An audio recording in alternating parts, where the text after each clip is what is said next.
Good morning, world. Welcome to August mid-month book bash. We're having a hazy morning, but that's okay because we're gonna stay inside and read.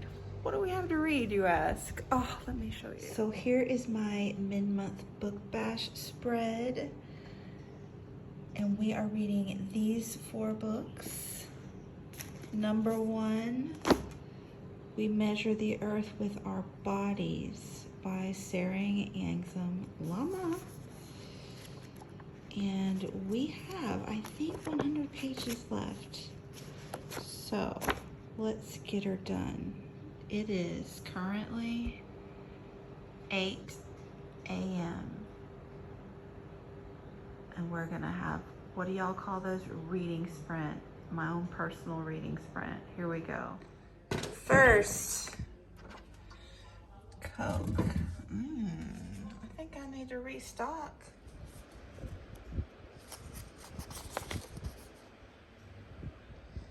Crossing the overpass to the lake, I begin to imagine not returning to my apartment tonight. What if I take a taxi to the airport and somehow I'm allowed to get on the next plane heading east? Then another plane and another. Little by little, I would make my way back home, back to the camp and to my sister.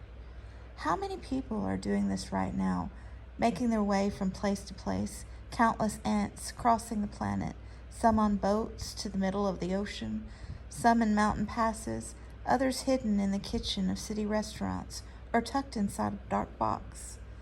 Even Palzome's ashes traveled from the Ganges to the Indian Ocean. All these journeys, already fated to succeed, no matter how many lifetimes they take. From far away, we may look like we're standing still, but we are all traveling great distances, forging our fates. Time for a restock. That's better.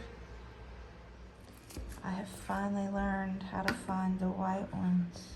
Chaotic lunch. We've got a plumber out there.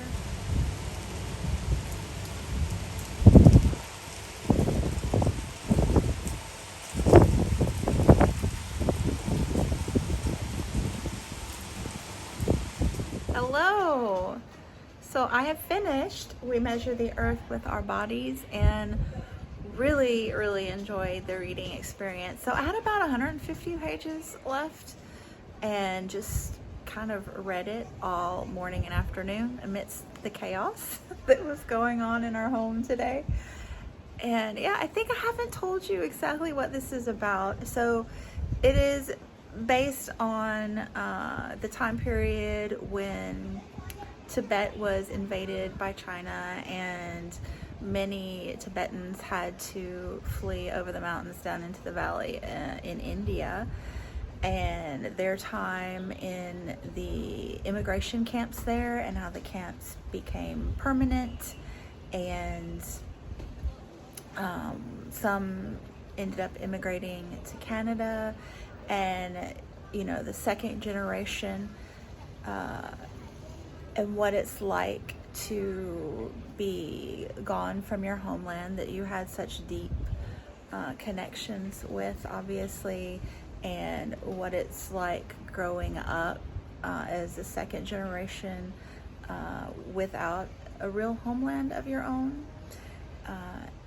And this really focuses on one family and kind of the found family that you make in such a situation, obviously, with the trauma of fleeing and how difficult the journey was. But it really focuses on the mother, the matriarch of the family, and then her 2 daughters, and then one of their daughters, so a granddaughter. And yeah, it's just super immersive. Like, Tibet is kind of seen as a mystical country, and the author really leans into that aspect. So people that don't like magical realism, I wouldn't say that it's exactly magical realism, but the book does have a strong mystic element to it that I found very intriguing, but that might be a little off-putting to some. It does jump around in time a bit, which again I enjoy, but that is another thing that some people don't particularly care for. And it is, I said earlier, it's a slower paced novel, but overall those aspects really work together well for me, and just I was captivated. So yeah, now I think that I've been trying to get 15,000 steps every day this week because my step count is way behind. I'm trying to average 12 and a half for the year, and I've dropped to 12.25 for the year. I know. But I got to keep up with Britta. She's like the Energizer Bunny. Anyway, I think that I'm going to listen to my audiobook, which is Half American, and start walking. So I will share more about that a little later in the vlog. This is my pack from the school for the seminar that I'm going to on Monday.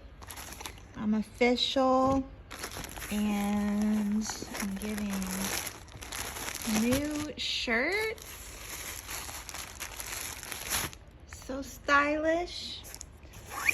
This is a water bottle, a pen, and you know I love this. It's a new planner. Oh, you want to see me open it, don't you? Okay, twist my arm. Okay, here is my beautiful new pen. Very heavy. And planner. Whoa, so nice. Yay. Today is just the day of all the helpers. Now we're getting the air conditioner fixed. Whoa, I finished another book. It's not the one that I told you I was gonna read. I don't know. I just started pacing around the apartment trying to get my steps in, and ended up reading this one instead of listening to the audiobook. How to Be a Good Creature by Cy Montgomery. If you have not read Cy Montgomery yet, what are you waiting for? This is a short little book,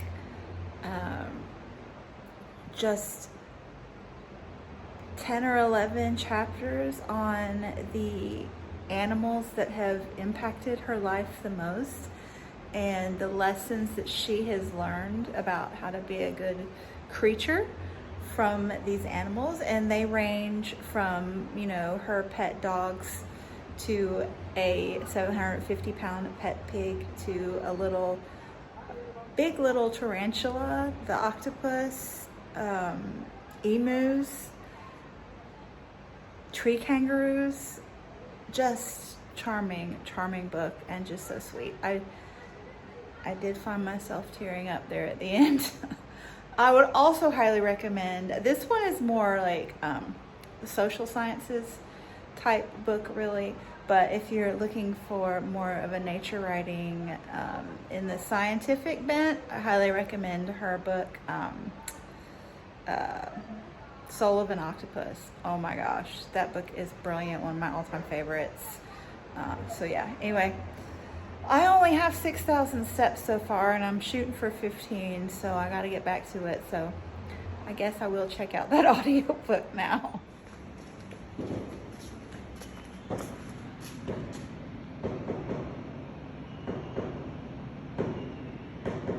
Yep, we're back.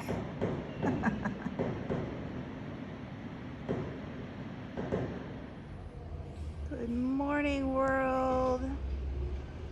It's a little less hazy today, but the skies still look wet. Good morning. So somehow last night I managed to get my 15,000 steps in. Took me till 10:30, but I did it. Perseverance. And I finished another book. And again, it was not the audiobook. This is an illustrated journey by Danny Gregory. I read his first book, which is just about his journey into sketching in a sketchbook, and I think he coined the term illustrated journaling. I really enjoyed that book. It was about his wife and her illness and how sketching kind of helped him get through that. This one is he has collected maybe 30 sketchbook artists and compiled them into this one book here. So you get samples of their work, which I really enjoyed that. And then also they've all written just basically kind of a bio of themselves, and you can tell that he gave them a set of questions to answer. So after the first 3 or so, it gets really repetitive because they're all telling you just basically how they got into drawing and their education and what they love about travel journaling and what they keep in their toolkit and what kind of sketchbook they use and tips for getting into the craft, things like that. So I basically skim read the book because it just, after the first 6 or 7, I just was bored. So I just kind of skim read, found the interesting bits to read, and enjoyed all of the artwork. It was really long though, so took a while. But yeah, so I think that this morning I'm finally going to get to the audiobook. I need to go update my planner, but I am just going gangbusters this mid-month book bash. But I think I'm going to cross stitch while listening to the audiobook. Fun times. Yes, let's do it. So this is my little spot for my steps.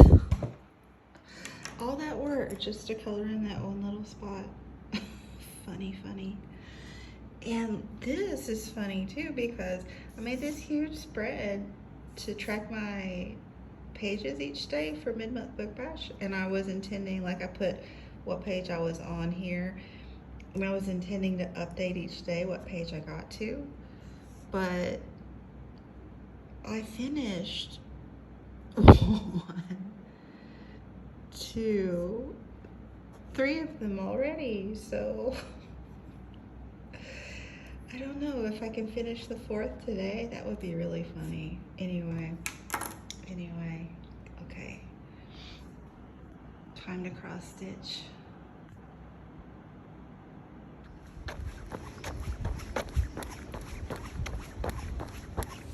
Today is just a water softener guy, but oh goodness, I hope I have good hair soon. Whoa, I finished my audiobook and my bee. Am I disturbed that it's not anatomically correct? Yes. Yes, I am. But it's still cute. I am just on it today. Oh my goodness. And check. Like, what do I do now? I've never finished my mid-month book bash on day 2 before. Whoa. Look at that water. I love it when it's two-toned like that. It's just gorgeous.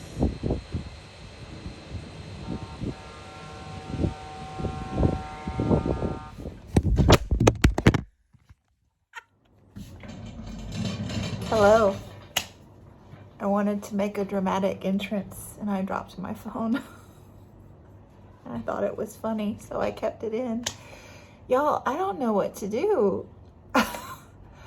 I have finished mid-month book bash at 3:53 p.m. on Saturday. That's like 2 days and some change left, and I can't stand the air conditioning cord showing. Oh gosh. Anyway, yeah, what do I do? Like, normally I would just finish the vlog here, but going to get a foot massage, and I feel like that needs to be immortalized. And I don't know what to read next. I guess that's a discussion for another video. But I don't want to burn myself out either, because I'm going to Chengdu on Monday, and I thought that would be like a cool vlog also, because it's a different location. So I don't know. Stay tuned. I will figure it out. But I do think I need to end this vlog here, because like 4 books in one vlog, that is unsurpassed in my world. So what I finished was Half American by Matthew F. Delmont, and this book is 100% brilliant. Absolutely fabulous. So I cannot believe that it is not still in the BookTube prize. This was in the, let's say, the long list, the top 12, the semifinals, and it did not make it through to the finals. But for me, I've